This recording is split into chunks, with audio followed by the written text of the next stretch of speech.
Alabama Senate race at all. And then, of course, Democrats have harped on the phony Russian collusion story for a year. And this all had a cumulative effect on the public psyche. But now, with the economy poised to roar in 2018, liberals and their lapdogs in the press need a fresh narrative. They have to freshen it up. And citing the Roy Moore loss in Alabama and Gillespie's in Virginia, the New York Times and other outlets are reporting that suburban women, even those who voted for Trump, are turning on him. Well, they're supposed to be, I guess, put off by his brashness, his bluntness, his tweet storms, and now, well, say the CNN Trump bashers, his lack of empathy. It's about expressing normal human emotion. It's about expressing condolences. He doesn't do that first. First, he exploits it for political purposes. This administration, writ large, is engaged in a larger game of trying to contain the president's worst impulses. What I hear people say, even diehard Trump people, is we want humanity in this country. You know what? No politician can win without empathy. He won anyway, even with numbers that suggested people saying, we don't think he understands people like us. Is it catching up with him now? Yes. I think the answer is right. You can't learn empathy. You can't learn empathy. Well, I disagree with these clowns, and here's why. Maybe the president is sharing his empathy in a different way. And I'd argue that in his first year, President Trump has shown empathy for the people of this country in action, if not in words at all at times. Think about his deep feeling for the working people, the middle class, Americans of faith, and job creators, entrepreneurs. It's all evident in his policies. So if ridding the suburbs of MS-13, lowering taxes, and improving school choice isn't showing empathy for the middle class, then what is it? If the massive deregulation and trade policies that are spurring job creation and driving the economy isn't showing empathy for the worker, then what is it? And I'll say, if driving black unemployment to an all-time low and laboring to get drugs off the streets isn't showing empathy to the African-American community, then what is it? To President Trump, I say the following. You've accomplished so much this year, but you're not going to ever get the press on your side. They're not going to give you credit. But I'll tell you this, more voters can and will be on your side with maybe just a few tweaks, a few modest changes. Perhaps the time has come to put aside a few of the Twitter battles. I like the tweets, but not all of them. And now it's time to humanize the agenda that you've been fighting for. You see, your predecessors, Barack Obama and Bill Clinton, were masterful emoters in chief. They could turn on the tear machine and like that. They could bear hug at the drop of a hat. And while they were often all emotion, they were, at the same time, often no action. I say it's possible to do both. You know, I was thinking today about that incredible event that you held, Mr. President, in August of 2016 with angel families who had lost loved ones at the hands of illegal aliens. It's an important reminder of how policy and empathy can align. And when you listen and teach, nobody does it better. And if that's not empathy, what is it? Then when Hurricane Harvey struck Houston and you visited the shelter housing flood victims, it was powerful. If that's not what empathy, what is? I like seeing you out among the people. I like seeing you with children, the elderly, factory workers, volunteers. You can be really charming and you can be really warm in person. And it's time to let more Americans see that. My radio listeners today offered their own advice for what you should do before the midterms, and one suggested a twice-monthly fireside chat where you explain important policies to voters and introduce them to the people who will be impacted positively by those policies. I think it's a good idea, and it's great politics as well. And I also like the fact that you deliver your message directly in that scenario, with or without the media's coverage of it.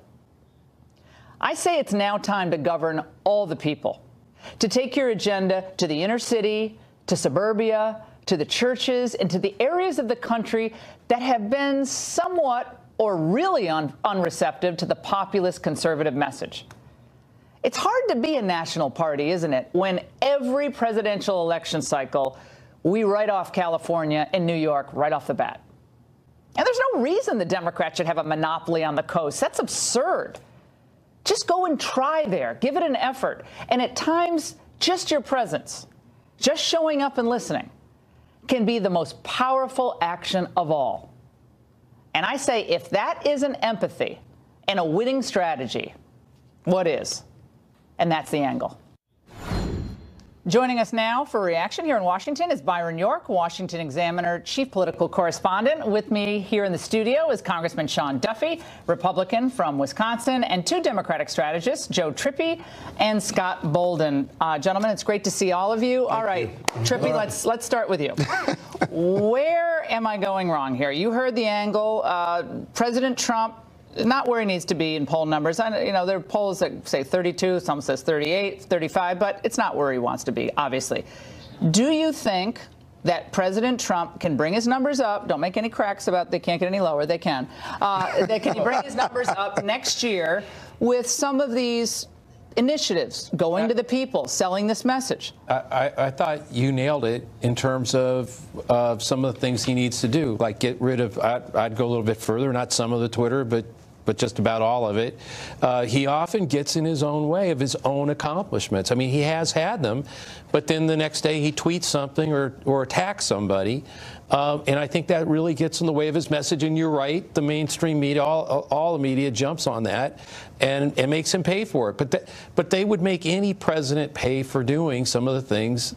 Oh, the ferocity and the velocity of the attacks on the media to Trump are. I worked for Reagan. I thought it was bad then. I've never seen anything like I'm saying now with the press. But he drives that narrative, though. He likes that fight. He may have these policies. Republicans may like his tax cuts and his popularity and talking directly to people. But then there's this other bucket. This other bucket is tweets, the way he tweets anti-Muslim information or videos. Anti-Muslim? Anti-Muslims, whereby the British nationalists, which was quite offensive to so many people. I think what some of the Islamists are doing across Europe is really offensive. But they argue that this video was fine. But you think anyone next November is going to think, oh my gosh, Donald Trump tweeted something from London, but the GDP is 4.2%. I don't think anyone cares about that. That was an example. It's happening right now. Yeah, but I don't think that one example. I don't think that one example. We got to get Duffy in here, but I want to get back to you. Then Byron York will step in. I don't think it matters what Donald Trump does. The media hates him, and they're going to go after him for the smallest error. You're partially right, Laura. I don't know if it's a fireside chat. I don't know if that's Donald Trump's thing, but he's great at rallies. Get out there and talk to people why to the policies are going to be better for African Americans, Latinos, but he doesn't new use the term African Americans. What is his national urban agenda? He wants to take credit for black employment. First of all, some of the lowest rates in the African American community and lowest rates in the Hispanic community that we've seen in decades. And in the white community as well. But hold on one second. He talks directly to the American people better than anybody else. He's doing a rally every month. Do a rally every week. Speak directly to them. Every network covers it. Pass tax reform, grow the economy, put more money in people's pockets, build the wall, accomplish the agenda. This guy in our party is going to not go. Let's go to Byron on this. Byron, I'm of the view that the voters want a calmer. They want a slightly calmer landscape, and that's not easy because of lots of incoming, and he wants to smash back. When someone hits him, he hits back, and it's worked for him usually. In the long run, it has usually worked for him. And he was derided for doing this in the campaign by a lot of people, probably Joe, at times you, and Scott, sometimes you. And it worked. And all these naysayers in the media told me the polls were going to destroy him. He was destroying himself. And in the end, Ohio, Pennsylvania, Florida, Wisconsin, et cetera, turned out because they thought the country was going down the tubes. Can he turn those numbers around, though, given the current landscape? Well, a couple of things. We have heard these complaints, you're right, throughout the campaign, throughout his presidency. And we've heard a lot of Republicans who admire his sheer political talent, that unique talent that he has. And they always say, well, gee, you know, if he could only smooth off a few of those rough edges and not do some of those tweets.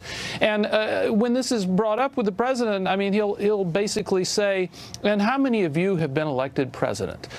This is something that he sees as having worked for him. And I think his big challenge next year is to get Republican voters and some independents to judge him on the substance of what he has done rather than the style, which does turn off some voters. And there certainly is something called Trump fatigue. It actually exists out there. But I think you're likely to see, especially with the situation in Congress, everybody's going to be running for office. He'll be using his executive authority more and telling the voters what he's done for them. And he's got to try to get them to pay the attention to that style to the substance that you opened the program with. Joe. Look, I think, first of all, I think Byron's right about it. He's not getting measured by the substance right now. Look at the things that they list off. That the Wall Street is gaining, breaking records every day. The unemployment, the number of jobs created, all these things, right? The economic confidence that the American people have, right? Okay, well, when you have that stuff through the roof, your favorables are supposed to be through the roof. And they're not.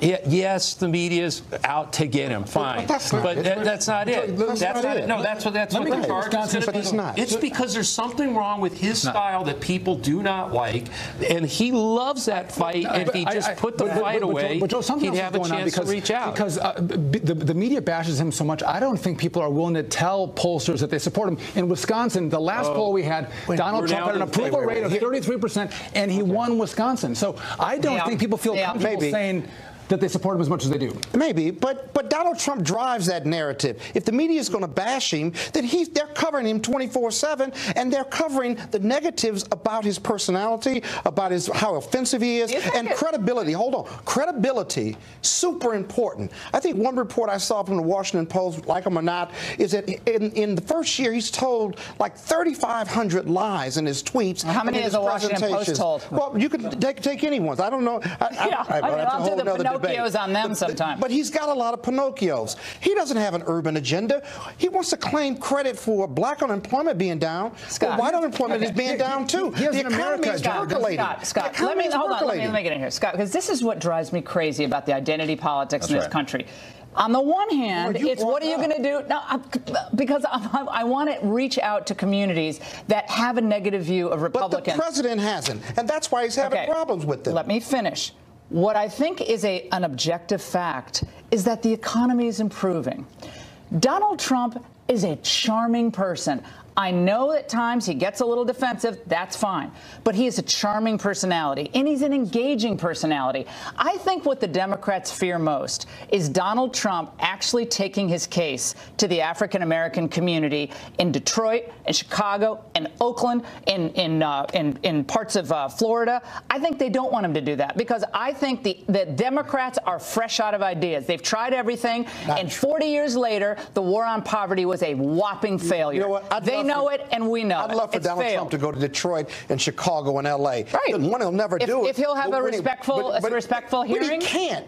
He can't. He can't. Why? Because African Americans don't want to hear from him? No, because he doesn't have a message for them. He's offensive to them. He's done nothing for them. He talked about an urban agenda. What urban agenda? What is your urban agenda? Handouts? What's his urban agenda? No, it's not handouts. Then what is it? An economy that creates jobs? No, I want full employment, job training. Well, that's what we're getting. Do you want more illegal immigrants because of Donald Trump? Go to those black communities and say that. Do you want MS-13 in your community? No, I don't, and I don't want gangs in my community. They're out. And I don't want racists in my community. They're out. So Donald Trump's a racist. You back on that? Oh, absolutely. Okay, now he equivocates. He is. He equivocates on whether white nationalists and Ku Klux Klan are good people or bad people. Watching right now, I want you to understand what just happened on this show. I told the truth. I find this to be so sad for this country. Donald Trump, in 1 year, has done more for the African-American standard of living than any president in my lifetime. Name the top 3 things he's done. Name the top 3 things he's done. Focused on African-Americans and communities of color. And right now, the response to that is Donald Trump has to be a racist okay, so he's offensive and a racist, but things are getting better in the African-American community for entrepreneurs, for mothers who want to send their schools to other than failing public schools. Send their kids to other schools. Right, and if school choice and you dominated. If school choice and economic opportunity are not emancipators in the inner city, I don't know what is. And getting rid of the MS-13 drug. Sean, go ahead. Listen, there's not black economics, Hispanic economics, and white economics. there's economics. And Donald Trump is doing it right. And when the economy grows, it helps black, white, brown. It helps everybody. The economy was growing under Barack Obama. It was 2 quarters in a row with 3% growth. You know what? I know. He inherited the worst economy since the 30s under a Republican. Because it's the truth. We get back to the truth. I'm sorry. Trump's a racist. Okay, let me just get this straight. Trump's a racist, and it's Bush's fault. That is the Democrats' playbook right now. Barack Obama brought this economy back. And Trump's a racist. That's all you got. Byron, go ahead. Go ahead. Well, you know what you said about the Trump and going Donald Trump and going to areas with large black populations, large Hispanic populations. That is true for every Republican, because the first thing you do in the most important thing you can do in a campaign is to show up.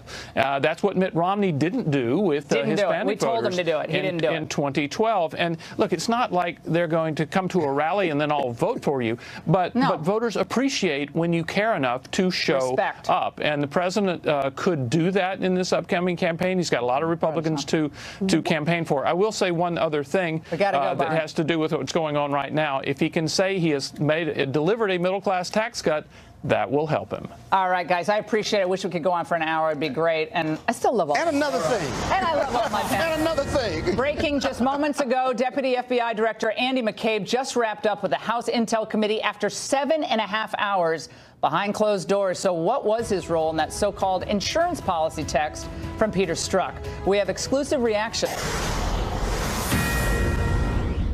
Deputy FBI Director Andrew McCabe just wrapped up with the House Intel Committee after, get this, 7.5 hours behind closed doors. McCabe may hold the key to unraveling the entire insurance policy text between Peter Strzok and his mistress, Lisa Page. Joining us now to analyze, Saul Weisenberg, a former deputy independent counsel who conducted grand jury questioning of President Bill Clinton in the Whitewater investigation. He joins us now. Saul, wow, 7.5 hours. Even if I am a little tongue-tied at the top there. 7.5 hours for McCabe. What does that tell you, if anything? It tells you they're very angry at him. I mean, you're talking about a person who wouldn't understand a conflict of interest if it jumped up and bit him on the butt. And they've probably been waiting to talk to him for a long time. I mean, my God, you're talking about a lawyer whose wife took $700,000 from a Clinton crony, and he refused to recuse himself from the Clinton investigations until there was a Wall Street Journal story about it, and by then it was too late. They were closed. Well, Republicans, more of them, are coming closer, and at least one calling for him to step aside. I think a lot of folks are hesitant to say that about Mueller, although some are. But it seems to me, given everything we know about McCabe, from his wife to the conversation, or they learned something about that conversation, I imagine, that took place before the election that Mr. Strzok was referring to in those texts about an insurance policy. And at this point, I think he's the weakest link at the FBI in this current situation. Laura, nobody over at the Bureau can believe. I talked to former agents. I talked to people who are currently at the Bureau. Nobody can believe that he's still there. It's astonishing that he's still there. I wouldn't tarnish Mueller. I notice you didn't pass up the opportunity to tarnish Bob Mueller with McCabe. I wouldn't do that. Mueller has nothing to do with the things that McCabe did before Mueller came onto the scene. If you talk about the insurance text, the insurance policy text from Strzok, what possible innocent explanation is there? He says we can't take the risk that Trump will be elected. We can't take the risk. I mean, how can you? There are only embarrassing and more embarrassing explanations. There's no completely innocent explanation for that. Worst case scenario is, sorry, go ahead. No, I think, yeah, go ahead. The worst case scenario is they were trying to stop Trump from becoming elected and get that FISA warrant on a phony basis of that dossier. But they're trying to say now, through various sources going to the Wall Street Journal, that they were actually trying to, in a way, help Trump if he were elected by getting finished with this investigation, correct? That is ridiculous. They're also saying, I've also heard a rumor floating around that the insurance policy was for them to keep their jobs, which is equally ridiculous. An FBI agent doesn't have to worry about, I know, an FBI person at that level doesn't have to worry about keeping their job in a new administration unless they've committed malfeasance. So unless he was worried about his handling of the Clinton email investigation, I'm talking about Strzok now, he had nothing to worry about. It's a preposterous explanation. I suppose the best explanation, the most innocent explanation, is we can't take the risk that he's going to get elected and not let us investigate him, so let's get this investigation started now. But even there, it's obvious they're rushing things. They're not doing it the right way and the meticulous way. I have a question for you. So why wouldn't Jeff Sessions at this point fire McCabe? I mean, that doesn't bear on the Russian investigation. I know he recused himself from the collusion investigation, but why couldn't he fire McCabe now? He could, right? Well, he has the power to fire McCabe. I've heard different things about how broad his recusal was. I mean, one interpretation is he said, I won't have anything to do with the election at all. And I suppose somebody could say, well, that has to do with the election. Oh, it's ridiculous. But I think he could do it. But look, President Trump can call up Christopher Wray and say the guy shouldn't be there. And he has the power to do that. He'll be attacked for it. So he's attacked for everything. Yeah, you know, but he won't do it. He won't do it. And I think you're probably right. In the end, he probably shouldn't. Saul, thank you so much. Another great analysis. But there's another big question, by the way, in the Russia probe, and it's whether Bob Mueller's acquisition of thousands of Trump transition team emails was proper or even legal. And this may have echoes, believe it or not, when I was a Reagan administration appointee, of the Iran-Contra affair. The conviction of Colonel Oliver North was overturned in that case after a judge ruled the independent counsel's office evidence was tainted due to the way it was obtained. Joining us now, Ali himself, Fox News senior military analyst, host of War Stories, airing weekends on Fox Business. So, Ali, is there a comparison here we can draw to your case? One basic premise. Independent counsels are, A, a way for Congress to evade their responsibility for government oversight. Number two, they are fishing licenses for everybody who gets hired to be a special prosecutor and all their staffs whose goal it is to bring down a president. And it's been that way since 1875. This is a special prosecutor, which is slightly different from the independent counsel, but nevertheless, your point well taken. And what Lawrence Walsh did, of course, was to use tainted testimony against Admiral Poindexter and me, and both of our charges were thrown out. Walsh went on for 7 years. When folks were asking me several months ago if it was a good idea to appoint Bob Mueller, whose reputation has been untarnished. He's a hero for the Marine Corps. He and I were in Vietnam at the same time. He's been decorated with a Purple Heart and a Bronze Star. He had longest serving record as the director of the FBI, former U.S. attorney, former deputy attorney general. Okay, put him on Mount Rushmore. I'm sorry. Just because he was all that, I don't think he's unimpeachable. He's surrounded by people who hate Trump. Right. So what does that say about his judgment in this case, Ali? I know he was a war hero, and I respect that so much. All I'm telling you. But he made critical decisions. Saul gets mad at me when I raise this, but I think he made critical hiring decisions. Well, remember, his judgment is off. They were all referred by people inside the Justice Department who go all the way back to some of the things that the Clintons were doing. Right, but a lot of them were from his firm, Wilmer Hale. He worked there. He knew their political allegiances. I'm telling you that this process is set up to bring down a president, and that things are happening right now that have, quite frankly, destroyed the reputation of Bob Mueller.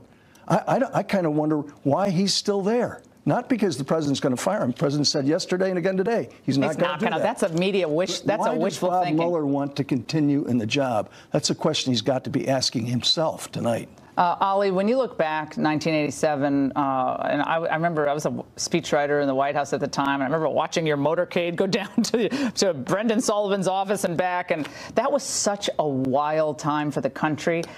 Could we be in for another scenario like we were back then? The building right behind you, Laura, they will never hold another hearing like that. They'll never do that again. And that's one of the reasons why things like Benghazi got dragged out for months, years, and nobody still knows the answer, going all the way back to 2012. The bottom line of it is that building is full of 435 people in the House and 100 in the Senate who don't do their jobs, and they should. They don't. Well, they don't want to hold. They don't want to ask the hard questions and make the hard decisions. Well, and they tried once with a fellow by the name of Clinton. Where did it end up? In the Senate of the United States, and they voted not to convict. Well, the Democrats had that pep rally. Remember that? They went and supported Bill Clinton after that. They had the big pep rally. That's why we have a special prosecutor, because they will not do what they're supposed to do, and they've been elected to do. Trump presidency, the big speech yesterday, the media. Can we play that little clip, Tommy? Yeah, let's listen. Let's watch. Did he read this thing he put out? Because it doesn't square with the words he spoke. The tone's been all wrong with the president on foreign policy and national security. There's no talk about transforming the world to bring democracy to the Middle East. Wasn't talking about bringing China or Russia into the international community at all. I just love it. I love watching these people. You know why? Because they can't say they want to put America first. Ronald Reagan did it, and you and I know that because we were there. And this president's doing it. And it's high time. And that's one of the reasons why there's a town full of permanent bureaucrats who some call the deep state. They hate Donald Trump for standing up for America. They don't want their jobs ever cut. Well, they want it to grow. Tomorrow morning, after the Senate votes tonight to approve, it goes back to the House, there will be an enormous tax cut for Americans. And you and I and every American watching us will be better off for it. Oh, Ollie, it is so great seeing you. Thanks. Wonderful. And by the way, Ollie, did you know that the Obama team has some...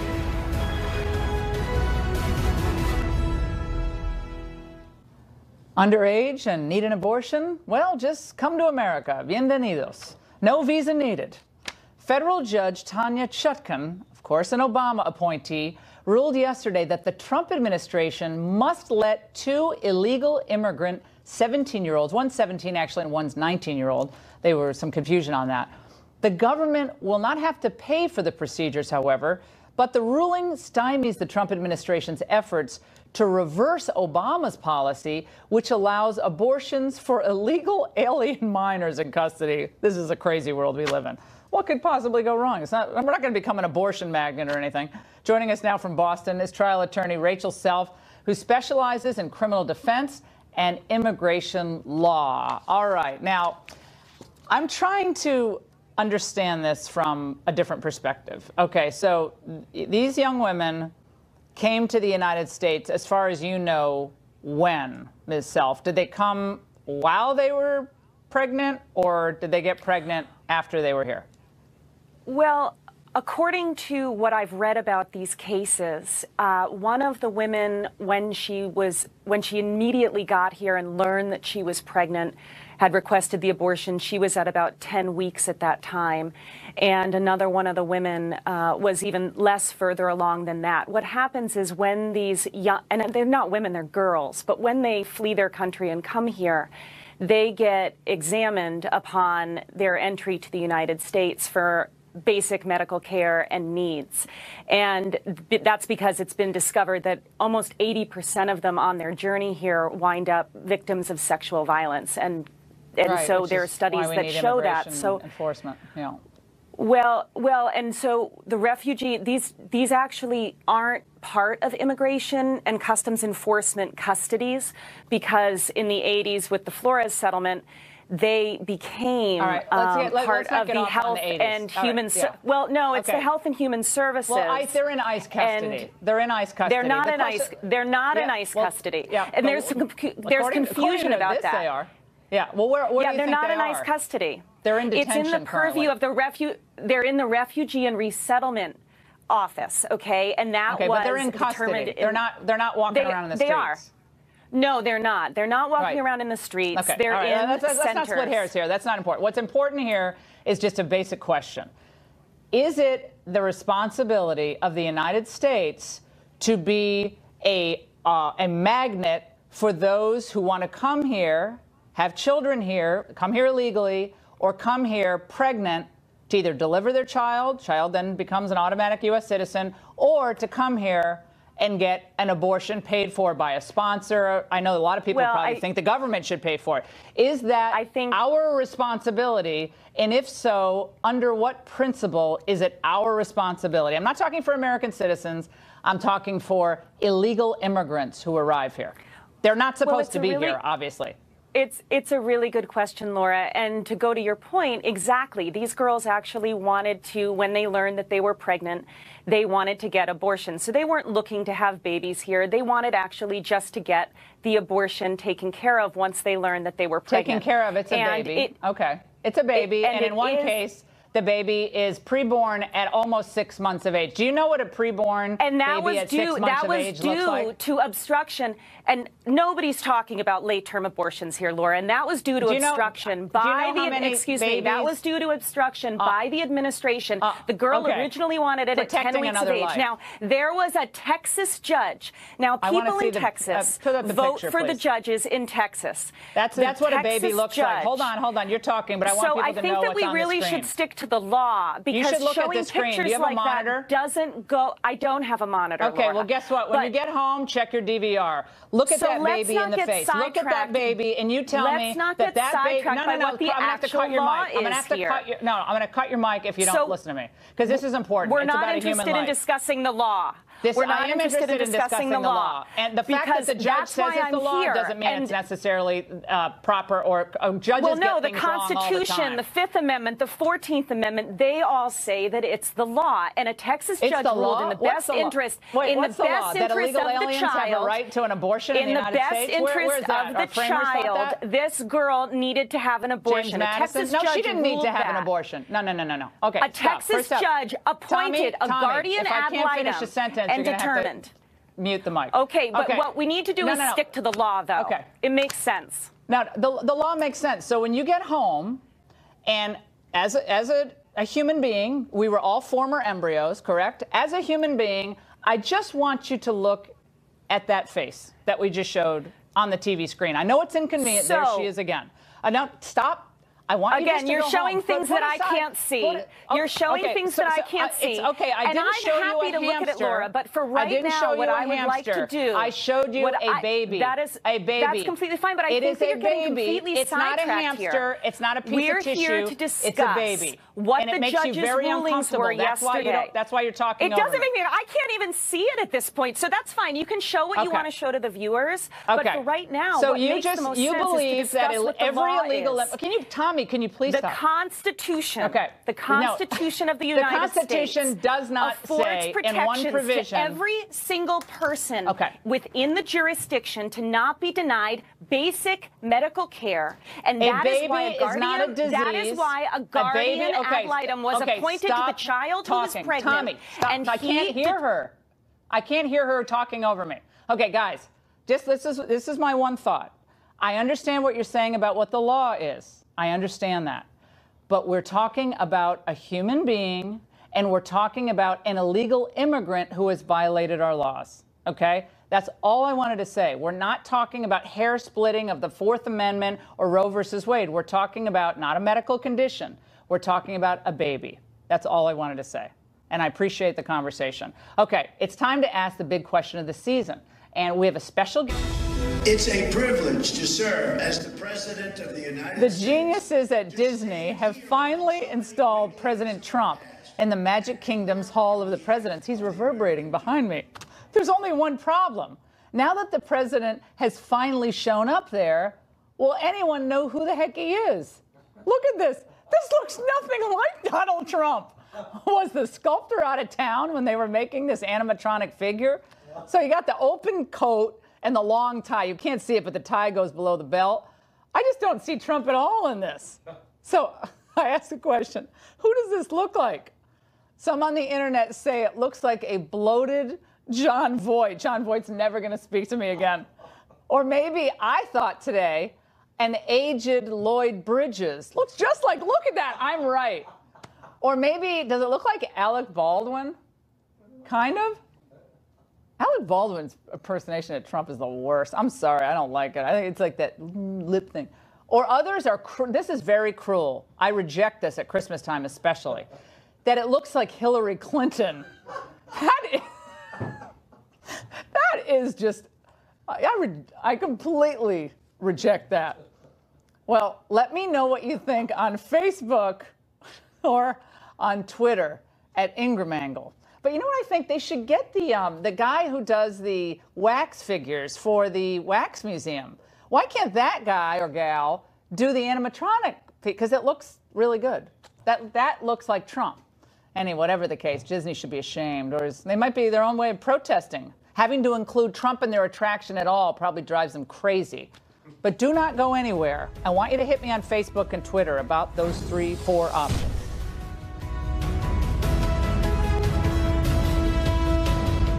You owned your... This is a Fox News alert, and we are looking live at the Senate floor where a vote on the Republican tax reform bill will be taking place very soon. And this tax bill vote is not the only big news coming out of Capitol Hill this evening. FBI Director Andrew McCabe is still testifying before the House Intelligence Committee in a closed-door hearing. He has been there for 7 hours. McCabe's appearance comes amid growing criticism over his alleged conflicts of interest in the Clinton email probe and allegations of anti-Trump bias within the FBI. Just yesterday, Senate Judiciary Chairman Chuck Grassley suggested that McCabe should be replaced. And Fox News has exclusively learned that Senator Ron Johnson has sent a letter to the General Services Administration asking for more information about the Trump transition emails obtained by Mueller and his team. Joining us now is GOPAC Chairman David Avella and Fox News legal analyst Greg Jarrett. Greg, I'll begin with you. Thanks for being here tonight. Senator Grassley is openly saying that Andrew McCabe should be fired and replaced. Do you agree with this recommendation? Oh, absolutely. Look, this is a guy who probably has spent the day wishing he was getting a root canal instead of answering the questions behind closed doors. Now for 7 hours. 2 minutes ago, it was still going on. He has a lot to answer for. Why didn't he recuse himself from investigating Hillary Clinton when his wife was getting Clinton-related money, $675,000? I mean, that's unconscionable. What was going on in his office with Peter Strzok and Lisa Page, the 2 FBI agents who were sending these anti-Trump messages? What was this insurance policy plan they had in mind? And also, what was the FBI's role in this dossier paid for by Hillary Clinton and Democrats to dig dirt on Trump? Was it used to get a FISA warrant to spy on Trump?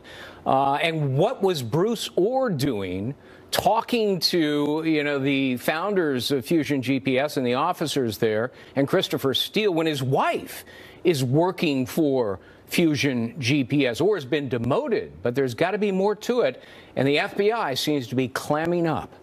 Okay, so David, what do we make of this? Greg is saying, how could this go, I guess sort of unnoticed at the time, and it just seemed so baked in, and there was such inherent bias at the time with a specific agenda that really compromised the integrity of the investigation. It makes you wonder if Bob Mueller has a tattoo of Hillary Clinton on his leg like the guy on Saturday Night Live does. Right, exactly. Bob Mueller took a respected career and turned it into an emotional therapy session for Clinton apologists who want to use this as a way to justify why Hillary Clinton lost. There were plenty of people he could have picked to put on this investigation. Many career FBI agents who would have done a very thorough and much faster investigation than what's been going on right now. And that we're stuck here with what now looks clearly like a political witch hunt.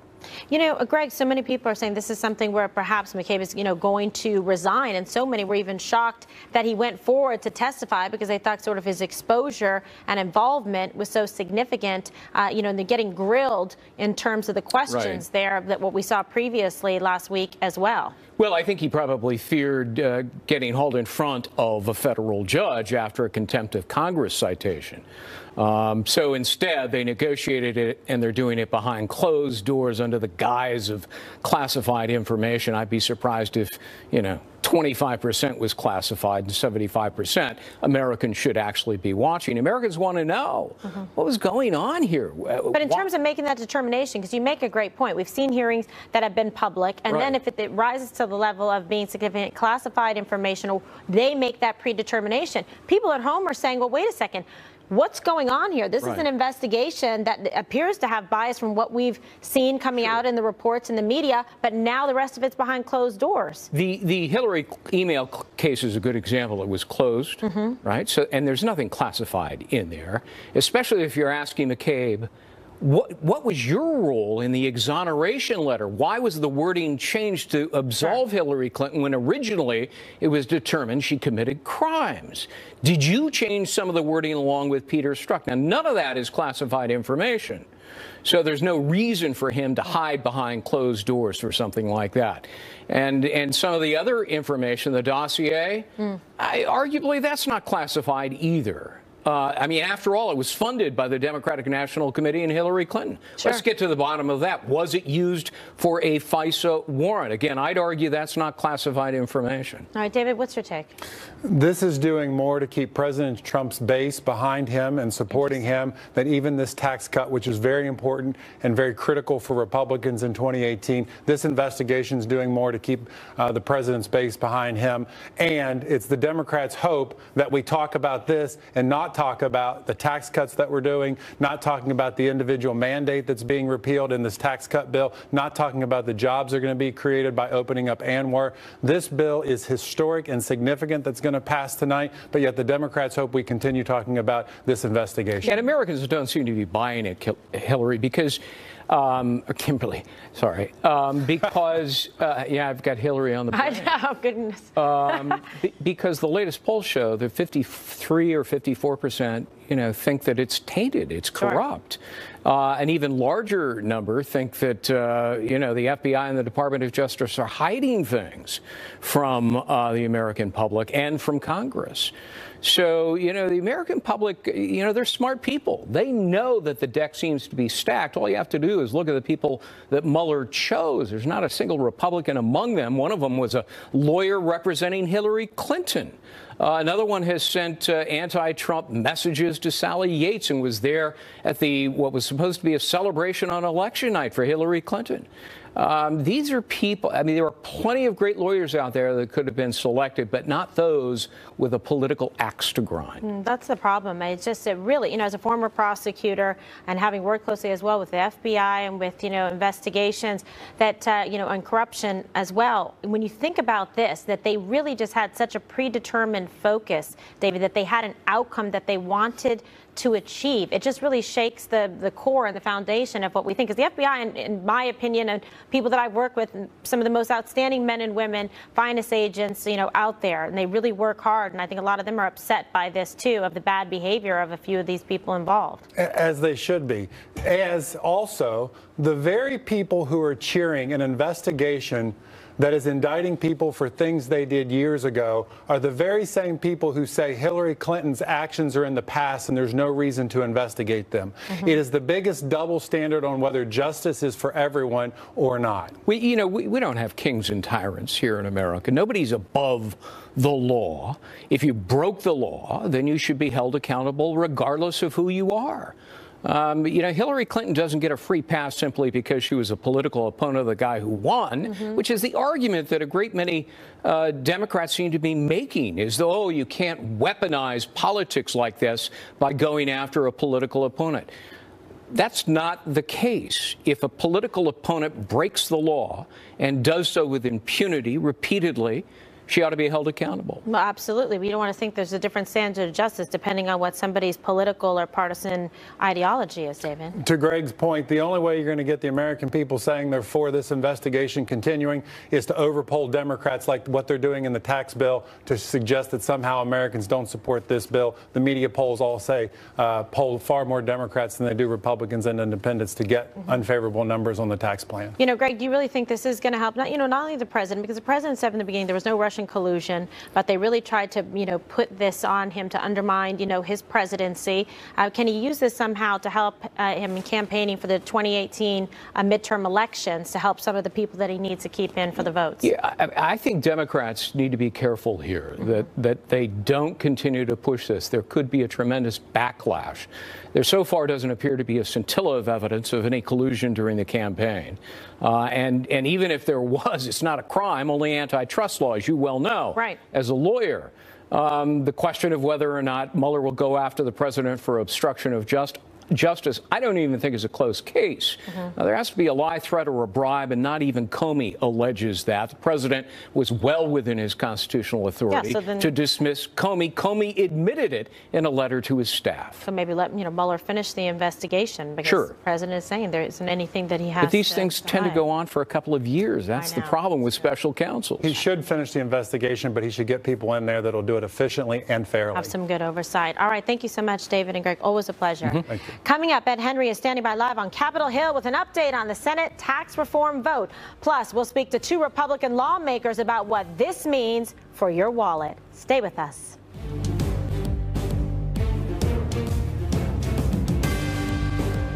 Earlier today, Ed Henry is on Capitol Hill tonight with the very latest. Ed? Kimberly, good to see you. We're less than 2 hours now from what we believe will be a vote on the Senate floor tonight on the president's, what would be his signature domestic achievement, his only major legislative accomplishment this year after the failure to repeal and replace Obamacare. Remember, Republicans were dejected after that. A lot of critics and naysayers were saying the president is not going to get anything major done by the end of the year. Well, they've gotten this done in just a couple of months. Put the pedal to the metal, if you will.